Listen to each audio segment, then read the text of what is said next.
Get ready, start.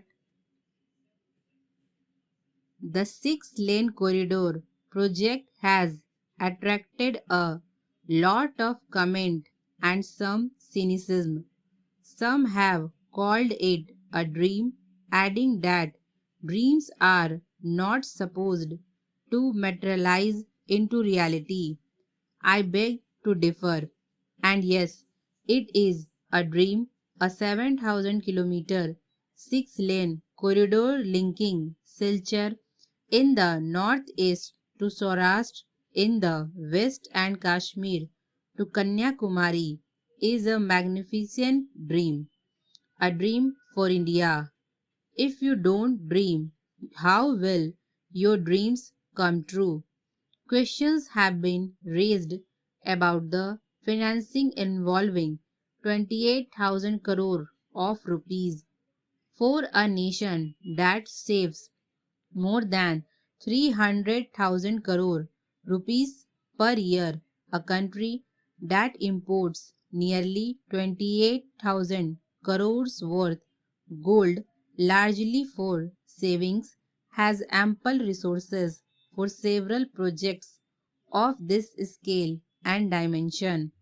The north-south east-west corridor, when completed, will save 15,000 crore rupees a year just by way of petroleum products saved and a like amount in wear and tear of vehicles and life and limb of drivers, not taking into account the time saved and efficiency achieved in transportation of goods.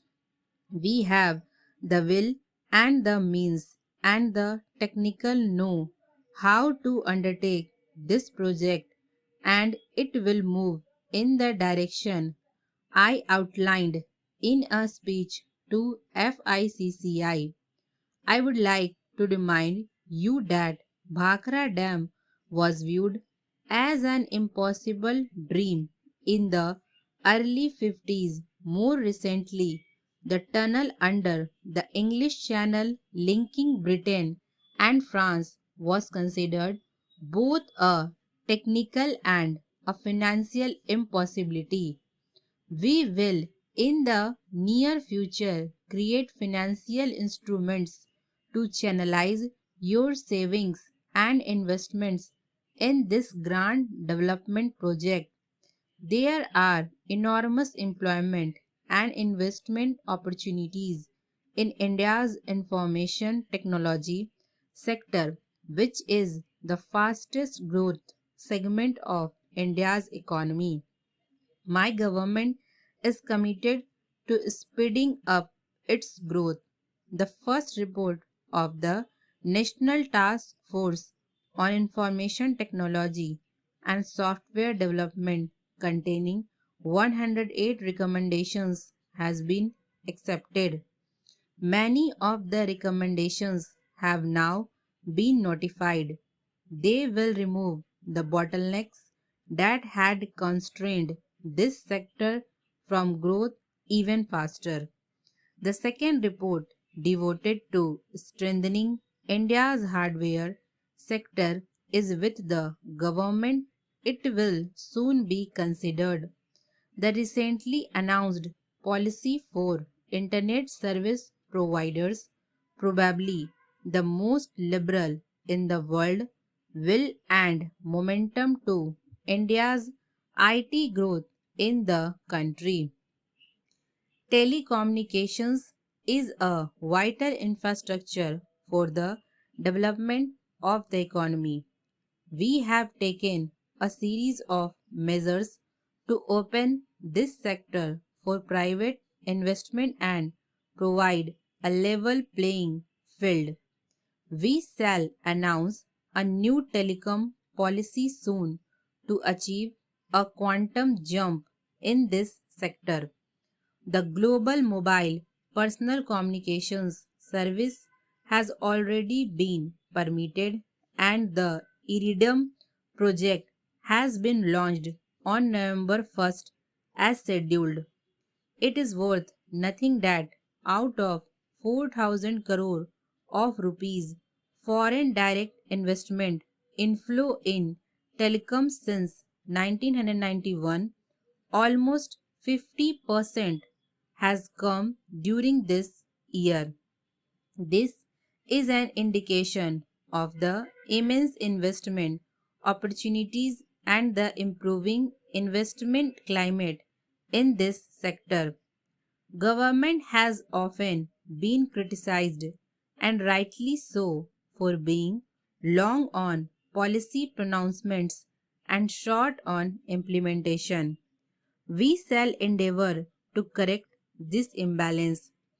Time bound implementation of all decisions shall be demanded and obtained. Government shall enforce accountability for laxity and delay. Effective interministerial coordination shall be ensured so that important policies are quickly translated into action. You shall not find us wanting in this regard. The sustainability of economic reforms is crucially dependent on equitable distribution of the benefits of growth. We have no doubt that we have to cut through the volumes of complex regulations which we have accumulated over the last 50 years, reduce political and administrative interference, and allow the innate entrepreneurial abilities of the Indian people to follow. The need for a learner and more efficient bureaucracy, curtailment of government expenditure, a transparent and targeted subsidy regime, and commercially viable public sector cannot be overlooked. We recognize that increased competition brings in greater efficiency, lowers cost of production, and provides more and better goods and services to consumers.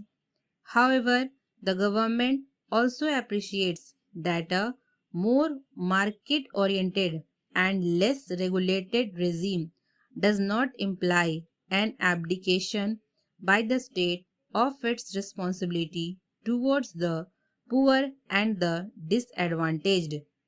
Our policies and programs will adequately reflect both these crucial concerns. Sustainability of reforms in any country is also critically linked to the popular support base of such reforms. The support base would be fast eroded if reforms fail to deliver broad based employment generating growth and make a perceptible dent on poverty. In this context, I am happy to say that reforms in India have indeed been successful not only in preserving this popular support base but in strengthening it further. In the largest democracy in the world, reforms have not only stayed on course but also actually accelerated, even with changes in popularly elected governments. This is only an adequate testimony to the popular base of reform.